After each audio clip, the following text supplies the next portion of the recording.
As a photographer, do you ever find yourself lacking a little bit of inspiration, maybe struggling to get those creative juices flowing? Well, in any creative industry, that can happen. And sometimes it's about trying something a little bit different or getting some inspiration from elsewhere.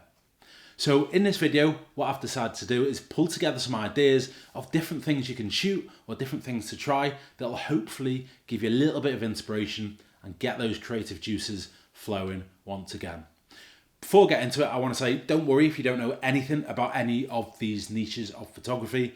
That's kind of the point really, is that you get out there, you give it a try, and you try something new to really inspire you. There are a few things in here that I myself want to try, so this video is as much for my benefit as it is yours. So without further ado, let's jump in to the first thing that can give you hopefully some inspiration to get your photography moving again.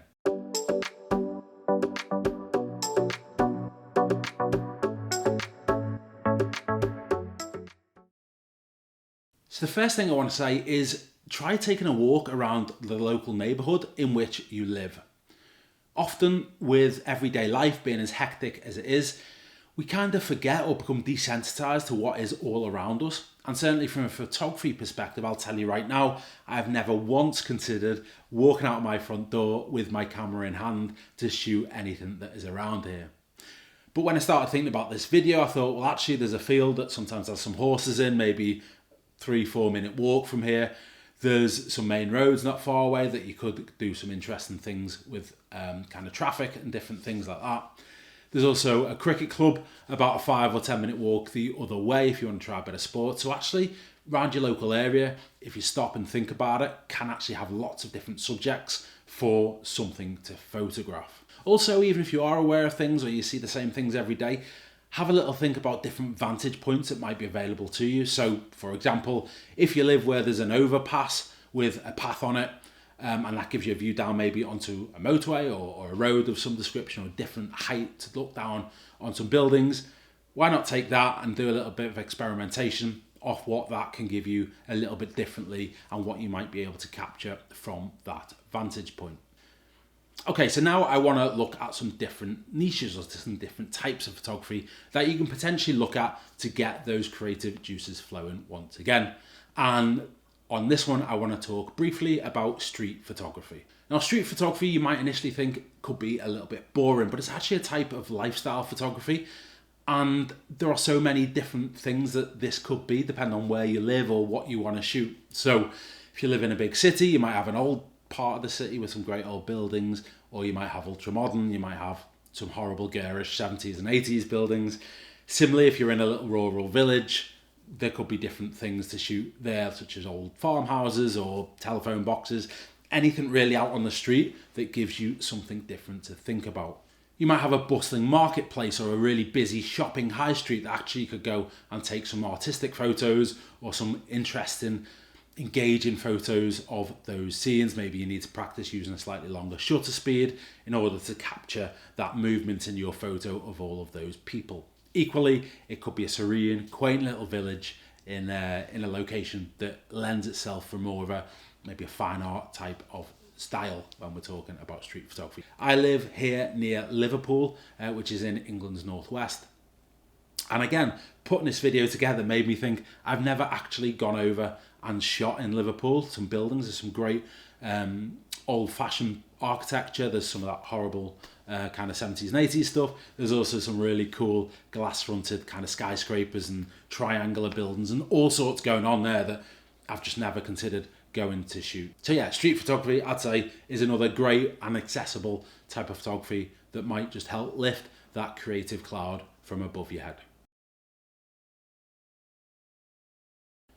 I wanted to put wildlife photography on this list because if you live somewhere with a little bit of wildlife, it can actually be a really relaxing way actually of getting outdoors, getting some fresh air, indulging yourself in some photography, and also just letting off a bit of steam. It can also give you a bit of clear headspace to maybe get that creativity going once again.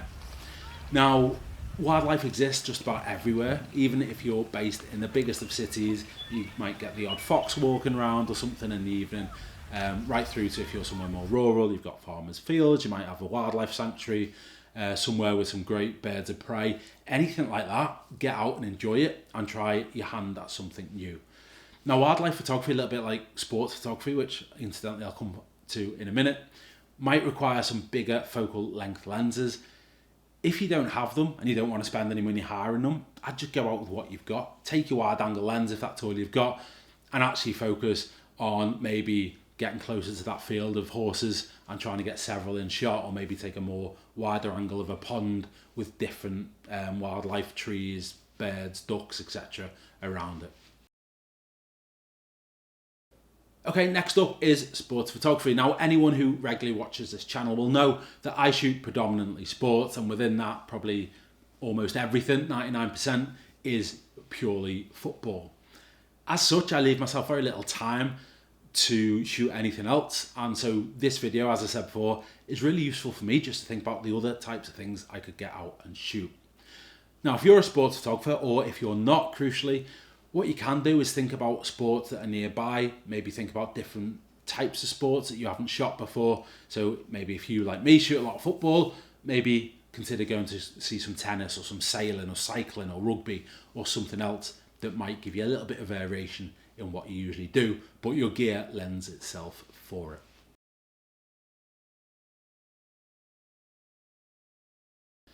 Next up, number 5 is time-lapse photography. Now, this is in here because I love time-lapse photography, and I'm kind of looking at it from a selfish reminder perspective. When I got into photography properly years ago, I got so into time-lapse photography, as in I watched a load of it, I read about it, I bought a book about it, I wanted to do time-lapse photography. I think it is an amazing art form. I think when done properly, it looks stunning. And so I bought myself an intervalometer that I'd plug into my old camera, and all these little new tripod and different things, so I could really go out and capture some time-lapse photography. I think I went out once to try it, and it wasn't very good. I didn't allow myself time, because obviously you need a ton of time to do this, and so it didn't really work.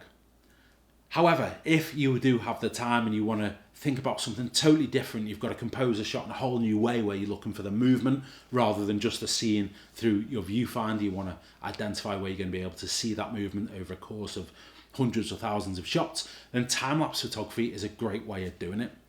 Done properly, as I said, I think it is a really stunning type of photography. And by properly, I mean taking lots of individual photos on your camera and not just pointing a video at it and pressing fast forward later on. A little bit snobby, I know. I've seen some decent examples of that. But time-lapse done properly is amazing. Loads of cameras built within the last whatever number of years have time-lapse functionality built in, so you don't need external intervalometers and all this different things. So yeah, give it a try. Time-lapse photography is definitely one to check out. And you could get even fancier and try a little bit of hyperlapse photography, which is even better and also slightly more technical. But yeah, check it out. And if you've got a channel on YouTube already where you've got some great time-lapse photography, please put some links in the comments below, because I love to watch it.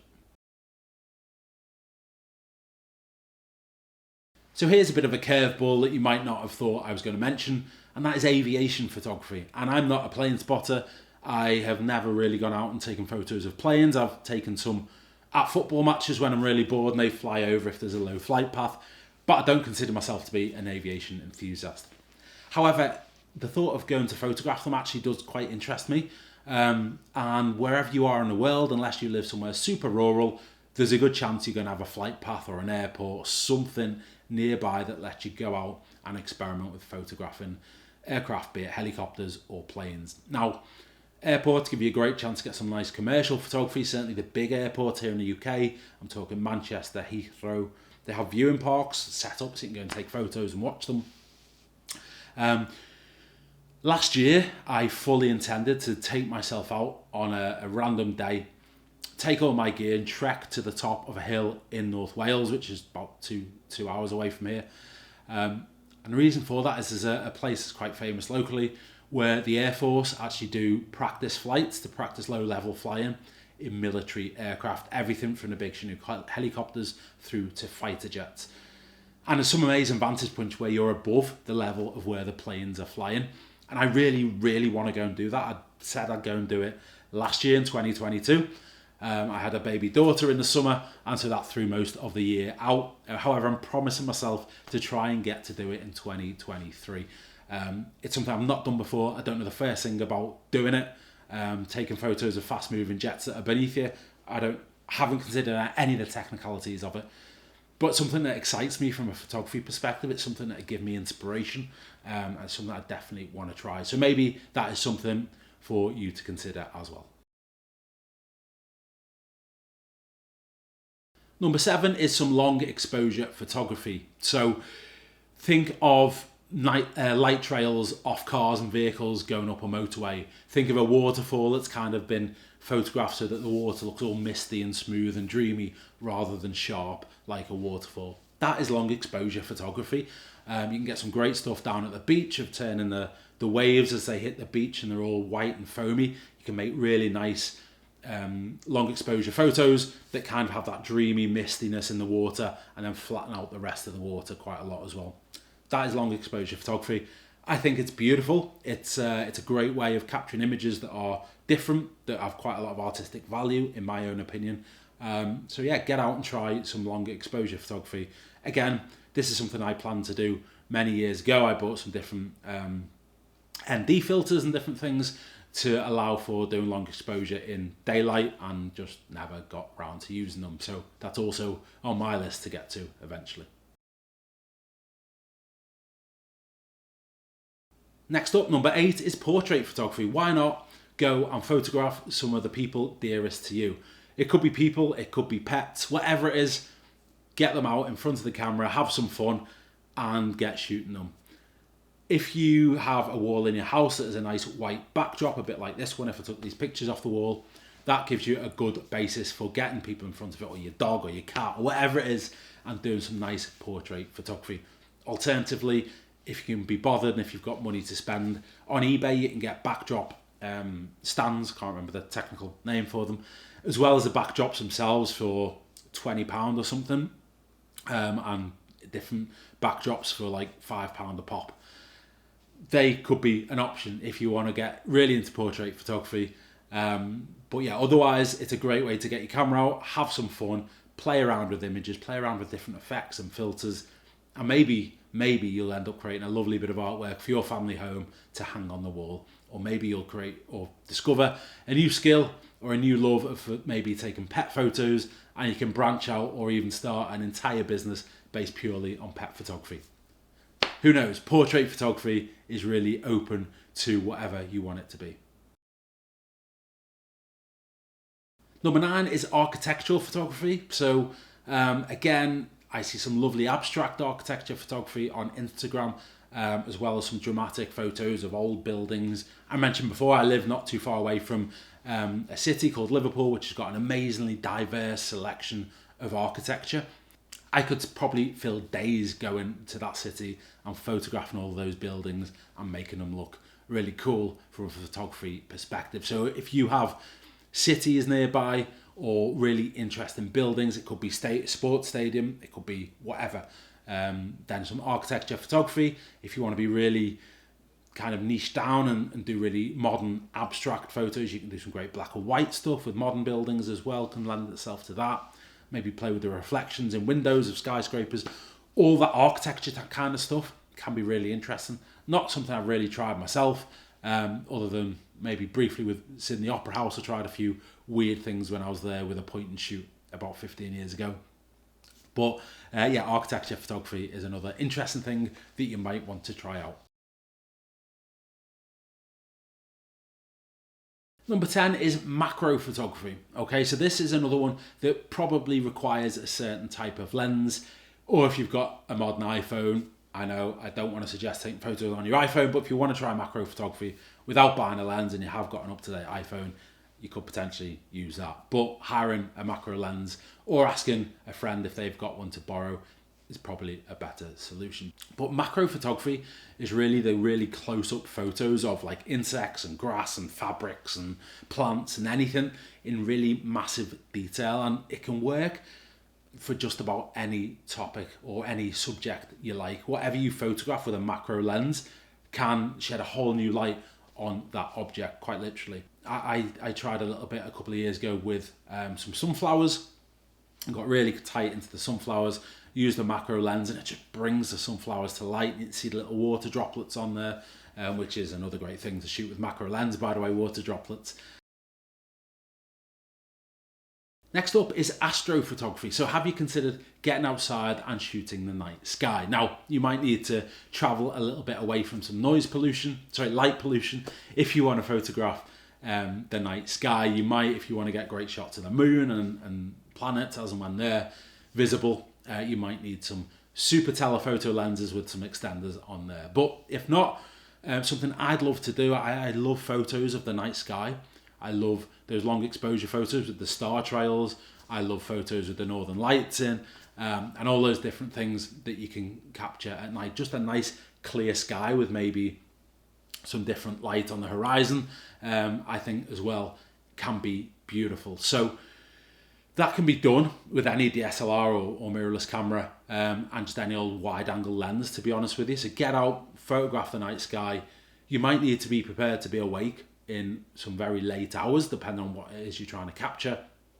But the night sky is accessible to most of us in some form, and it's certainly something to consider going to shoot. Next up, food photography. Now, food photography has always been quite popular.